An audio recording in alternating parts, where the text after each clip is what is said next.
में ये है कि कल शाम को हमें एक इन्फॉर्मेशन आई थी कि कुछ लोग यहाँ से हेरोइन नुमा सब्सटेंस लेके पंजाब जा रहे हैं, तो उसके लिए जगह जगह नाके लगाए गए थे। तो इसी के तहत सुंदरबनी में आईटीआई के पास जो नाका लगा था, तो उन्होंने इस टवेरा गाड़ी को रोका, तो उसमें से ये 22 किलो के लगभग चिट्टा बरामद हुआ।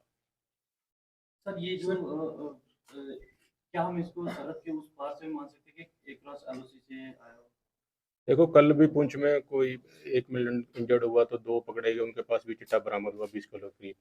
तो उस एंगल को भी हम तफ्तीश कर रहे हैं, जैसे कुछ इन्वेस्टिगेशन में आएगा तो आप लोगों को अपडेट करेंगे। सर कितने लोग इसमें अरेस्ट हुए और क्या वो जम्मू कश्मीर के हैं बाहर से ही?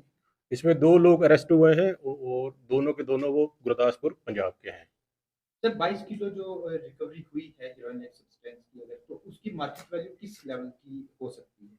अभी ये तो एफएसएल में इसकी क्वालिटी चेक करने के बाद ही पता चल पाएगा किस क्वालिटी की ये हेरोइन है, तो उसके अकॉर्डिंगली ही इसकी जो वैल्यू है पता लग पाएगी, तो उस पर हम कोई भी कमेंट नहीं कर पाएंगे। सर आगे इसमें कुछ इन्वेस्टिगेशन में कुछ पता चला ये लोग कहाँ से ला रहे थे ड्रग्स? अभी फॉरवर्ड बैकवर्ड लिंकेजेस हम सारे चेक कर रहे हैं।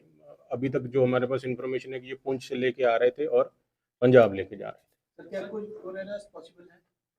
अभी तफ्तीश रवा है, तो जैसे जैसे किसी का नाम आएगा तो उसमें हम लोगों को लाएंगे भी, तफ्तीश भी करेंगे, उनसे पूछताछ भी होगी और अरेस्ट भी होगी। सर क्या ये क्रॉस एलओसी स्मगलिंग हो सकती है और क्या इसमें नार्को टेरर का कोई एस्पेक्ट जुड़ता है? इसको डिनाई नहीं किया जा सकता। अभी इन्वेस्टिगेशन अभी इनिशियल स्टेज पे है, जैसे जैसे इन्वेस्टिगेशन आगे बढ़ेगी, अगर तो नार्को का केस हुआ तो उसी अकॉर्डिंगली इन्वेस्टिगेशन होगी। हम टेरर एंगल को भी इसमें इन्वेस्टिगेट करेंगे, अगर ऐसा कुछ आता है तो आप लोगों को हम अपडेट कर देंगे। सर रजौरी पुलिस की तरफ से मेजर डेवलपमेंट जो है ड्रग्स पर जो है वो की जा रही है, क्या आने वाले समय में इसी तरह का जो रवैया है वो भी इख्तियार करेंगे आप? जी, रजौरी पुलिस का क्लियर मोटिव है कि ड्रग्स फ्री हमने रजौरी बनाना है, और उसके लिए हम सारे लगे हुए हैं, हमारे एसएचओ, डीएसपी साहिबान, एएसपी साहिबान, तो उसी के तहत ये सारी रिकवरीज और सारे अरेस्ट हो रहे हैं। सर एक और खबर आ रही है कि आज किसी और पर भी पीएसए जो है वो रजौरी पुलिस की तरफ से लगाया जी गया है। जी बिल्कुल। Thank you sir. Thank you.